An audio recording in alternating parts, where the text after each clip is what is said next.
Renata Agostini vai trazer mais informação sobre isso. Eu jogo uma pergunta para Renata aqui. Renata, já é um indicativo do que pensa, né? Quando diz, eu já estou ajudando com o programa Voa Brasil, eu já estou aqui fazendo o que eu posso. O que eles acharam disso, hein? Pois é, gente, fui justamente fazer um giro para tentar entender o pessoal do setor, das companhias aéreas. Afinal, o governo está claramente fazendo uma ofensiva e querendo mostrar serviço, que vai conseguir fazer ali, se mexer de alguma maneira para baixar o preço das passagens. Mas dá para fazer isso? E aí a resposta que eu tive dessas fontes, algumas fiz ali, me dediquei uma parte da manhã para isso, foi que não dá, não tem solução mágica e não dá para atuar no curto prazo. Dá para fazer algumas mexidas e pensar em uma redução no preço significativo lá na frente. Mirando, por exemplo, Tainá 2025. Você se prepara, hein? Você também tem família longe, vai ter que se segurar até lá. Gente, qual é a questão?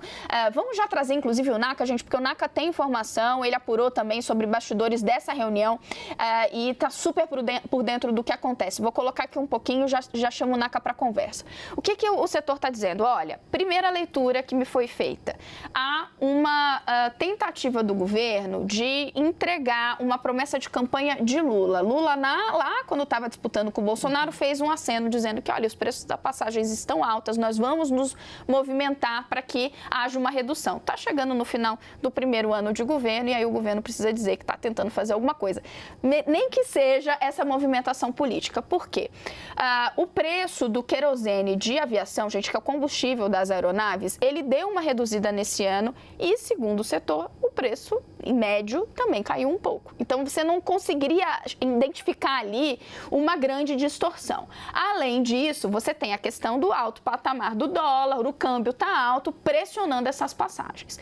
O pessoal da regulação, lá da ANAC, fala, olha, a gente não tem muito como lidar porque preço não é tabelado e não se pode interferir nas tarifas. Então, as empresas vão fazer o quê? Aí entra essa história do financiamento, da linha de crédito, do fundo, que sim, ali poderia dar uma ajuda para as empresas, reforçando as suas frotas nesse sentido. Mais avião disponível, mais oferta, a tendência é que o preço baixasse. Mas isso, gente, não acontece de uma hora para outra. Ainda que as empresas quisessem comprar muitas aeronaves, elas iam ter um problema até de acessar esse tipo de compra. Então, é um cenário difícil e ninguém acha que vai ter ali solução mágica.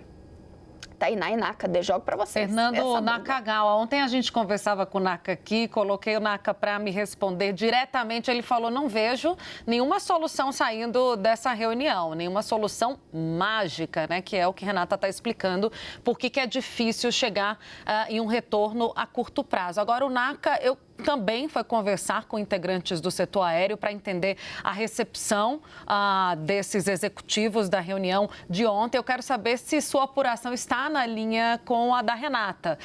Existe um estranhamento desse movimento?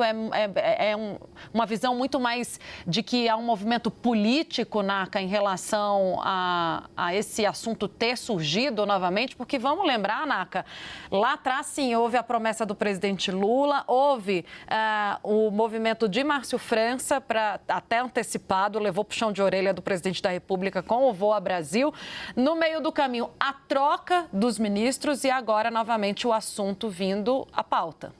Definitivamente, Tainá, a sensação está em linha com o que a Renata apurou, de estranhamento, de cautela, uma certa, assim, uma coisa, vamos ouvir o que o ministro tem a nos dizer. Ontem foi uma reunião bastante protocolar, pelo que eu apurei, e o ministro repetiu muito do que ele tinha dito, inclusive aqui na entrevista na CNN, dada ontem, antes dessa reunião no Brasil Meio-Dia.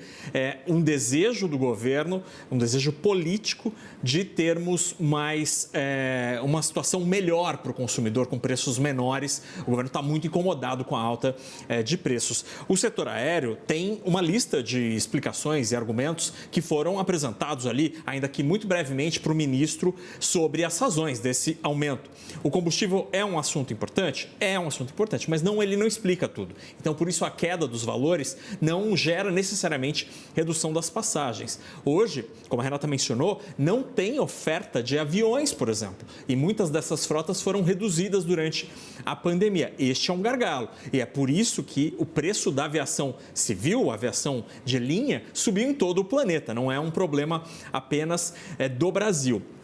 Há uma outra leitura, aí uma camada mais profunda nessa discussão, conversando com os executivos do setor, de que a percepção de que o Brasil tem, em sua média, preços competitivos no transporte aéreo de passageiros. Em algumas situações, nas rotas mais concorridas aqui do Brasil, por exemplo, São Paulo-Rio, São Paulo-Brasília, Brasília-BH, os preços praticados por quilômetro são comparáveis a preços praticados em mercados muito competitivos, como os Estados Unidos ou a Europa. É bem verdade, quando você vai para o interior do Amazonas, os preços estão lá nas alturas.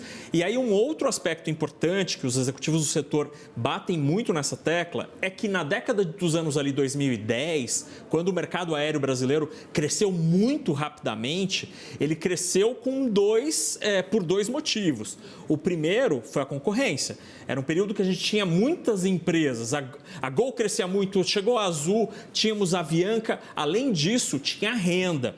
O trabalhador, o consumidor, ganhou renda naquela época. Não é o que está acontecendo agora. Sem esses fatores que são mais amplos, mais estruturais, vai ser difícil ter uma mudança drástica nos preços, infelizmente.